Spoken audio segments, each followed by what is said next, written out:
दोस्तों जय हिंद, वंदे मातरम। मेरा नाम है सौरभ मशहूरी और आप देख रहे हैं ज्ञान जरा हट के। और आज इस वीडियो में हम लोग बात करने जा रहे हैं नेटो, बोले तो नॉर्थ अटलांटिक ट्रीटी ऑर्गेनाइजेशन, और उसके असमंजस के बारे में। क्योंकि भाई साहब, ये जो रशिया यूक्रेन वॉर है, जिसे हमारे गोलू मोलू ने सिर्फ एक दिन में खत्म कर देंगे इस टाइप के बोल बच्चन पहले थे, वो आज डोनाल्ड ट्रंप की प्रेसिडेंसी के लगभग 9 महीने कंप्लीट होने के बावजूद भी ना सिर्फ चालू है, बल्कि अब तो पुतिन, बोले तो रशिया के प्रेसिडेंट, ये आदमी मजे लेने पे उतर आया है। सच्ची बता रहा हूँ भाई साहब, क्योंकि इस रशिया यूक्रेन वॉर की वजह से अब तक तो हमें सिर्फ जिलेंस्की का रोना धोना सुनना पड़ रहा था कि भैया पुतिन हमको पेल रहा है, कोई हमें बचा लो, रशिया के साथ ट्रेड खत्म करो, संबंध खत्म करो, फलाना करो, ढिमकाना करो। मतलब भले ही भाई साहब स्वयं via India Russian oil purchase करके अपनी गाड़ियां चला रहे हो, लेकिन दुनिया को इन्हें बराबर ज्ञान बांटना है। फिर जो कुछ भी हो, लेकिन अब तक हमें सिर्फ जिलेंस्की का रोना धोना सुनने को मिल रहा था। लेकिन बीते एक सप्ताह में पहले पोलैंड वालों ने रोना धोना शुरू किया और लास्ट 2 दिन से तो रोमानिया वाले भी रो रहे हैं। देखो, असल में मामला ये है कि हम सभी लोग जानते हैं कि इस रशिया यूक्रेन वॉर में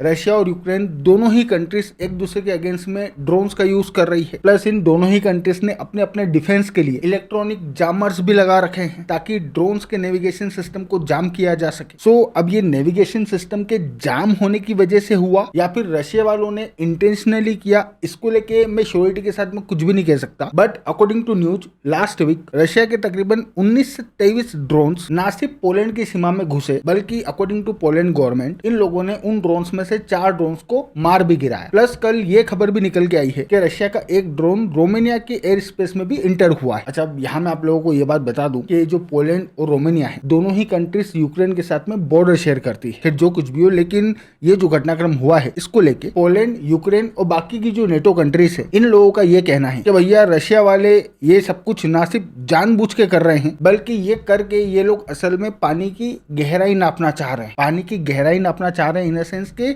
रशिया ये टेस्ट करना चाह रहा है कि वो नेटो कंट्रीज के अगेंस्ट में किस हद तक जा सकता है। अब ये टेस्ट करके रशिया को क्या फायदा होगा, ये इन नेटो कंट्रीज ने हम लोगों को नहीं बताया। वहीं दूसरी ओर अगर हम लोग रशिया की बात करें, तो रशिया वालों का कहना है कि भैया ये जो पोलैंड वाले हैं, ये लोग ना सिर्फ शुद्ध रूप से बकवास कर रहे हैं, बल्कि इन लोगों का साला ये हर रोज का नाटक है। कुछ भी होता है तुरंत रशिया का नाम लेके गालियां बकना शुरू कर देते हैं। इनफैक्ट रशिया वालों का ये भी कहना है कि रोमानिया के एयर स्पेस में जो रशिया का ड्रोन इंटर हुआ है, इसके पीछे एक्चुअली में यूक्रेन का हाथ है। और यूक्रेन ये सब कुछ इस वजह से कर रहा है ताकि नेटो कंट्रीज को प्रोवोक करके उन्हें इस कॉन्फ्लिक्ट में सीधे तौर पर इन्वॉल्व किया जा सके। बट यहाँ पे सबसे इंटरेस्टिंग पोजीशन अमेरिका वालों की है, क्योंकि भले ही आज अमेरिका वाले इस पूरे के पूरे घटनाक्रम को, मतलब कि पोलैंड का जो एयर स्पेस का वायलेशन हुआ है, इस एयर स्पेस वायलेशन को अनएक्सेप्टेबल बता रहे हूं, लेकिन इनिशियल लेवल पे जब ये खबर निकल के आई थी, तब डोनाल्ड ट्रंप और डोनाल्ड ट्रंप के जितने भी छर्रे हैं, वो इस पूरे के पूरे इवेंट को ना सिर्फ एक मिस्टेक बता रहे थे, बल्कि इसको लेके सोशल मीडिया पे पोलैंड के लीडर्स और अमेरिका में डोनाल्ड ट्रंप के जो सपोर्टर्स हैं, प्लस गवर्नमेंट में डोनाल्ड ट्रंप के जो छर्रे हैं, उनके बीच में अच्छी खासी कहासुनी भी हुई। क्योंकि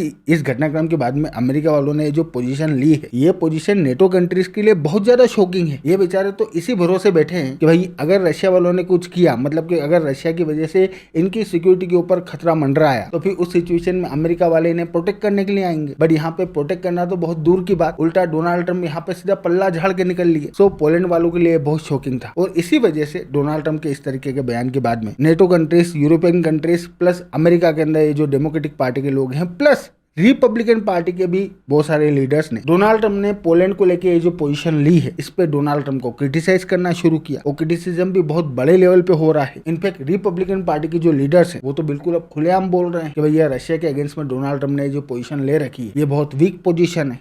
Russia's really playing us like a piano right now. He's gotten everything he wants. He's gotten access to the president with a red carpet reception. I think it is time to move on Russia's sanctions. President Trump wants to make sure that he is giving every opportunity for peace to get this war resolved, but Putin is playing him right now, and I think the president understands that. He's been weak on Russia. I think he's been great on Iran, but he has been terrible on Russia. He is unable to call Putin out as the invader and have a more moral clarity about who's at fault in this war. जब Donald Trump को सब तरफ से गालियां पड़ना शुरू हुई, तो भाई साहब ने all of the sudden truth social पे ये पोस्ट डाली और इस पोस्ट में भाई साहब ये बोल रहे हैं मतलब कि डोनाल्ड ट्रंप ने यूरोपियन लीडर्स को, स्पेशली नेटो कंट्रीज के लीडर्स को एक ओपन लेटर लिखा है और उस लेटर में हमारे गोलू मोलू ने ये बोला है कि भैया अगर नेटो कंट्रीज राजी हो जाती है तो फिर उस सिचुएशन में डोनाल्ड ट्रंप रशिया के ऊपर और ज्यादा सैंक्शंस इंपोज करने के लिए तैयार है। और ज्यादा सैंक्शंस इन द सेंस के सेकेंडरी सैंक्शंस, क्योंकि जितने भी प्राइमरी सैंक्शंस है वो तो ये लोग ऑलरेडी रशिया के ऊपर लगा ही चुके हैं, बट उनसे कुछ हुआ करा नहीं, तो अब सेकेंडरी सैंक्शंस ही ये लोग लगा सकते हैं। सो डोनाल्ड ट्रंप ने नेटो कंट्रीज को ये कहा है कि भैया अगर नेटो कंट्रीज रशिया से ये लोग जो ऑयल परचेस करते हैं उस परचेस को रोकने के लिए पूरी तरीके से तैयार है, तो फिर नेटो कंट्रीज के साथ मिलकर अमेरिका इस रशिया यूक्रेन वॉर को खत्म करने के लिए और रशिया के ऊपर प्रेशर बिल्डअप करने के लिए चाइना के ऊपर 50 से 100% टैरिफ, बोले तो सेकेंडरी सैंक्शंस इंपोज करने के लिए तैयार है। अब यहाँ पे डोनाल्ड ट्रंप ने ये जो लिखा है इसमें 3 चीजें हैं जो बहुत ज्यादा इंटरेस्टिंग। सबसे पहली बात तो इंडिया, डोनाल्ड ट्रंप ने इस पूरी की पूरी पोस्ट में कहीं पे भी इंडिया का नाम नहीं लिखा, जिसके 2 मतलब हो सकते हैं। पहला तो ये कि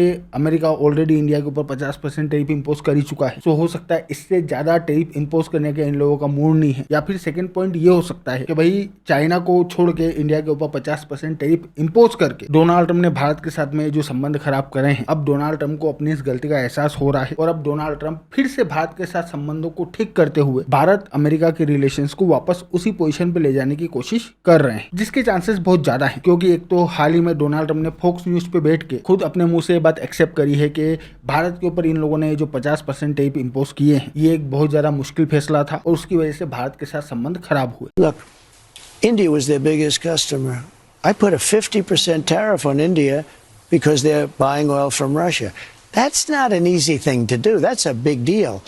And it causes a rift with India. And second ये खबर भी निकल के आई है कि भैया अमेरिका का जो ट्रेड नेगोशिएटर है वो भारत आने वाला है, मतलब कि भारत और अमेरिका के बीच में वो जो ट्रेड टॉक्स रुक गई थी उनके एक बार फिर से चालू होने की संभावना। बट जो कुछ भी हो, डोनाल्ड ट्रंप ने अपनी इस पोस्ट से इंडिया को पूरी तरीके से बाहर रखा। सेकंड, डोनाल्ड ट्रंप ने अपनी इस पोस्ट में नेटो कंट्रीज को ये बोला है कि अगर नेटो कंट्रीज तैयार है तो फिर उस सिचुएशन में नेटो कंट्रीज के साथ मिलके, यहाँ पे ये लाइन बहुत ज्यादा महत्वपूर्ण है, डोनाल्ड ट्रंप ये नहीं बोल रहे हैं कि सिर्फ अमेरिका चाइना के ऊपर 50 से 100% टैरिफ इंपोज करेगा, बल्कि डोनाल्ड ट्रंप ये बोल रहे हैं कि नेटो कंट्रीज के साथ मिलके अमेरिका चाइना के ऊपर 50 से 100% टैरिफ इंपोज करेगा। मतलब साफ है कि अब यहाँ से आगे यूक्रेन वॉर की जो रिस्पॉन्सिबिलिटी है वो अमेरिका अकेले बियर नहीं करेगा, यूरोपियन कंट्रीज को भी उसका बोझ उठाना पड़ेगा, जो बहुत हद तक सही बात भी है। क्योंकि भाई इस यूक्रेन रशिया वॉर की वजह से सिर्फ अमेरिका ही क्यों दुनिया की तमाम कंट्रीज के साथ में अपना संबंध खराब करे, भाई अगर सेक्रीफाइस करना है तो नेटो कंट्रीज को भी करना चाहिए। एंड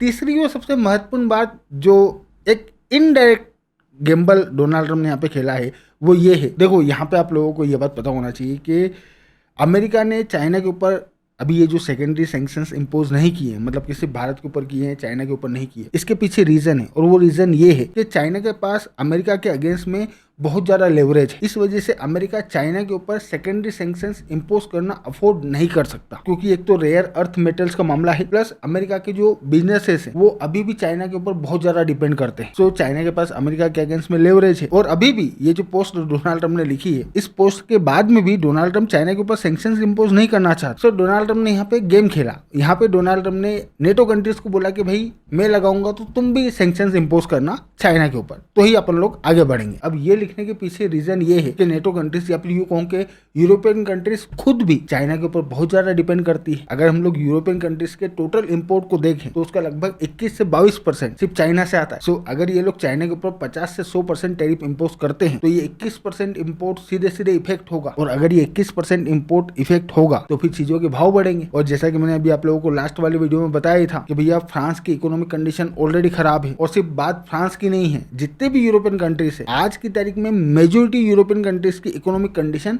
खराब ही है। तो ये लोग इन्फ्लेशन और महंगाई अफोर्ड नहीं कर सकते, और इसी वजह से यहाँ पे एक तरह से डोनाल्ड ट्रंप ने गैम्बल खेला है कि भाई यूरोपियन कंट्रीज से भी बोल देते हैं कि तुम भी टैरिफ इंपोज करो, और अगर तुम टैरिफ इंपोज करने के लिए तैयार हो चाइना के ऊपर तो हम भी टैरिफ इंपोज करने के लिए तैयार है। और क्योंकि यूरोपियन कंट्रीज चाइना के ऊपर टैरिफ इंपोज करने की पोजीशन में नहीं है, इस वजह से अमेरिका वालों को भी नहीं करना पड़ेंगे। प्लस पूरा वेस्टर्न वर्ल्ड ये जो डोनाल्ड ट्रंप को बार बार गालियां बक रहा है कि डोनाल्ड ट्रंप रशिया के अगेंस्ट में कुछ भी पोजीशन नहीं ले रहे हैं, ये गालियां बढ़ना भी बंद हो जाएगी, क्योंकि डोनाल्ड ट्रंप ने पोजीशन क्लियर कर ही दी कि भाई मैं तो तैयार हूँ, अगर तुम लोग रेडी हो तो लगा देते हैं सैंक्शन। सो अब यहाँ पे नेटो कंट्रीज के लिए मुसीबत खड़ी हो गई। अभी तक तो इनके लीडर्स, इनके एक्सपर्ट्स अमेरिका को क्रिटिसाइज कर रहे थे, लेकिन अब ये क्रिटिसाइज नहीं कर सकते क्योंकि क्रिटिसाइज करने का अब गुंजाइश ही कहाँ बची। डोनाल्ड ट्रंप तो बोल देंगे ना कि भैया मैं तो तैयार हूँ, तुम कदम बढ़ाओ। सो एक तो यहाँ नेटो कंट्रीज की पोजीशन अटक गई, एंड सेकंड ये जो ड्रोन वाला मामला हुआ है इसमें भी अब नेटो कंट्रीज बहुत ज्यादा ऑफेंसिव पोजीशन नहीं ले सकती क्योंकि अमेरिका की ओर से कोई गारंटी नहीं आ रही है। सो नेटो कंट्रीज की जो कैसेट है वो बहुत ज्यादा उलझ गई है। एक तरह से ये लोग अब खुद के ही भरोसे हैं, और इसी वजह से अगर हम लोग देखें तो ये जो पूरा का पूरा ड्रोन वाला मामला हुआ है, इस ड्रोन वाले मामले के बाद में नेटो कंट्रीज की ओर से आर्टिकल 4 तो इन्वोक किया गया, लेकिन आर्टिकल 5 जो कि नेटो का सबसे पावरफुल आर्टिकल है उसको इन लोगों ने इन्वोक नहीं किया। प्लस यूरोप, डेनमार्क, जर्मनी और यूके के जो फाइटर एयरक्राफ्ट हैं वो पोलैंड के एयर स्पेस को मॉनिटर कर रहे हैं। बट अब यहाँ से ये लोग रशिया के अगेंस्ट में ऑफेंसिव पोजीशन ले या नहीं ले, ये सवाल इन लोगों के सामने आके खड़ा हो गया है क्योंकि अब अगर ये लोग यहाँ से रशिया के अगेंस्ट में ऑफेंसिव जाते हैं तो फिर उस सिचुएशन में इनको अब इनकी खुद की इकोनॉमी को सेक्रीफाइस करना पड़ेगा, जो बहुत ज्यादा मुश्किल है। सो यहाँ आके कैसेट उलझ गई है। अब यहाँ से कहानी किस ओर जाएगी ये तो ऑब्वियस बात है, आने वाला वक्त बताएगा। बाकी तब तक के लिए आप लोग ये बात ध्यान में रखिए कि मैं हूँ आपका दोस्त सौरभ और आप देख रहे थे ज्ञान जरा हटके। Thank you for watching. I really appreciate your time.